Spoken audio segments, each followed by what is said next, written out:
Zülm ümumiyyətlə bəzən qardaşlarda olur bilmədən Allah Teala ona zülm eləsin belə. Yəni sözlər deyirlər, amma bu düzgün deyil. Yəni Allah da əsla kimə zülm eləmir. Əzab verir. Əzab verməsi ədalətidir. Cəhənnəm Allah Teala ədalətidir. Allah Teala öz rəhməti ilə cənnətə daxil edir.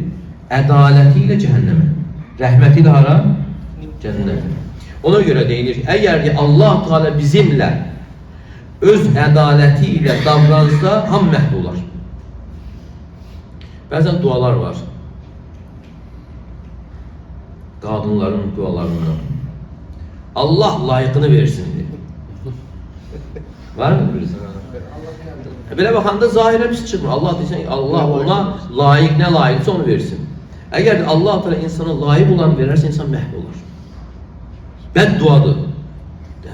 Bəddua sayılır. Allah ona layiq. Amma insan rəhm istəməlidir, lütf istəməlidir. Ona görə Allah Teala bizimlə, öz ədaləti ilə, yəni bizim layiq olduğumuz şəkildə davranarsa, hamı məhv olur. Şeyh, onda qahr istəmək. Nə istəmək? Qahr olan onları qətl edən. Ya əzab ver, başqa. Yəni, əzab, məsələn, düşmənlərə əzab ver. Əzab istəyə bilərsən, bəla istəyə bilərsən.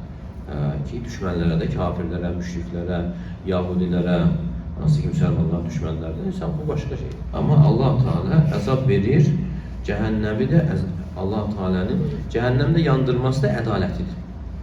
Əsla zülm ola bilməz. Hətta onun əhli özü etiraf edəcək ki, bəli, yəni biz bura öz əməllərini Bəli.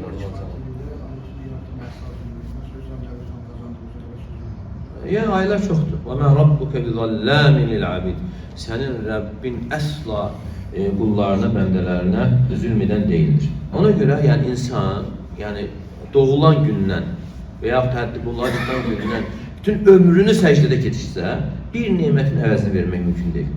O ki qaldı bu saysız hesabsız nemətlər.